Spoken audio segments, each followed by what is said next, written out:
We have guys in there for a month not getting paid. This man, who calls himself Jay, says he traveled from the Carolinas to Buffalo to help renovate rooms at the Adams Mark Hotel. He says about 10 men that he worked with on the job are illegal immigrants and stayed in the hotel in December. He provided us with pictures that he says show them working on hotel rooms. We're afraid to get deported. Ask him about that, if you could, about being here illegally and risking all of this. Si tienes miedo de estar acá ilegalmente. Claro. Of course.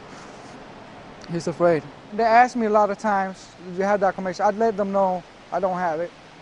They've been asking me if you could get it. I said, yes, the illegal way I can get it. They even provide me money if I could get the documentations, but I couldn't get my hands on any. We contacted James Burke, the hotel's general manager. I'm Luke Moretti, Channel 4. How are you? We showed him pictures of the men we interviewed. Burke said he did not recognize them and that he's not aware of any immigration issues with workers or the contractor who was renovating the rooms. Our contract is rock solid.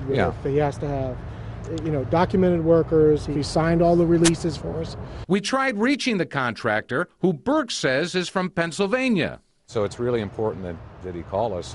Yeah, I'll get him in touch with you. I witnessed it with my own eyes. This man says he's an independent contractor who worked on the Adams Mark job for a short period of time, but pulled out because he says he didn't like the way things were being done.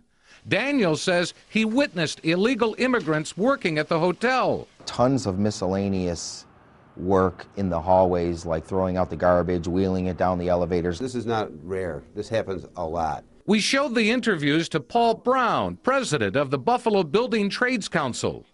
And the worst about it is, the Adams Mark got IDA money to do this job. In other words, they got tax breaks to do this job, and instead of hiring somebody local, because it is a local IDA, it's a county IDA, they went and hired somebody from out of state.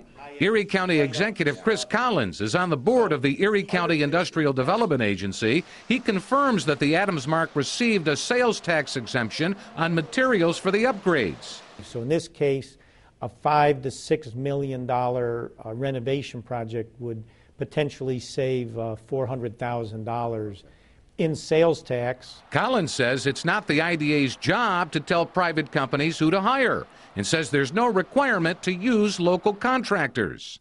It's up to those organizations to hire qualified contractors and to hold the contractors' feet to the fire for what they do. Federal immigration authorities declined to comment on the specific allegations involving the Adams Mark. However, they estimate that there are about 10 to 12 million people in the United States illegally, mainly here for the work. And with limited resources that we get from Congress, we try to address the highest threat, highest risk to first our national security and then also to our economy and way of life. Our challenge is limited resources and how to best utilize those limited resources.